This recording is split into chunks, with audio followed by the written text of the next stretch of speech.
ആളുകൾ പറയണ കേട്ടു വലിയ അഭ്യാസമൊക്കെ ആയിരുന്നു. എന്തോന്ന് ഇത്ര വലിയ അഭ്യാസം? ഞാനും പണ്ട് ചില അഭ്യാസങ്ങളൊക്കെ കാണിക്കുമായിരുന്നു.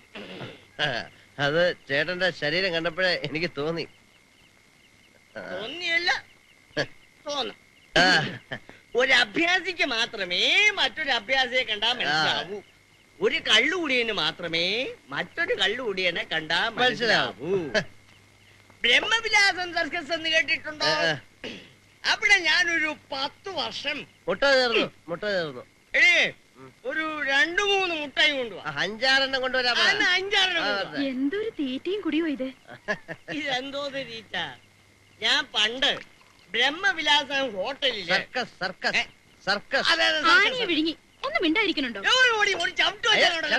ചേട്ടാ, അങ്ങനെ ഒരിക്കലും പെരുമാറാൻ പാടില്ല. ഭർത്താവ് ഭാര്യ അടുത്ത് വളരെ ഡീസന്റ് ആയിട്ടേ പെരുമാറാവൂ.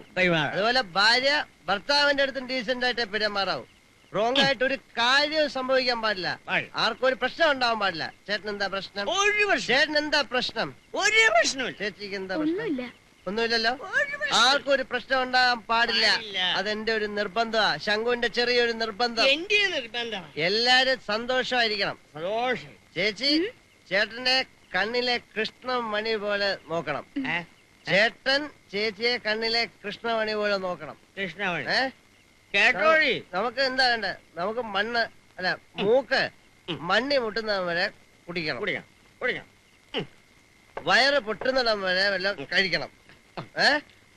മരിക്കുന്ന പോലെ കിടന്ന് ഉറങ്ങണം. ചേട്ടൻ ഉറങ്ങിക്കോ? ചേട്ടൻ ഉറങ്ങിക്കോ?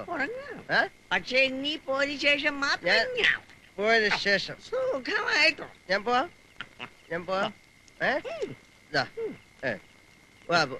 ഒരു പ്രശ്നം ഉണ്ടാകാൻ പാടില്ല.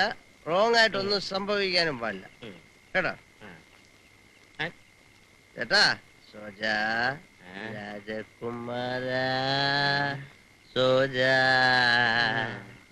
രാജകുമാര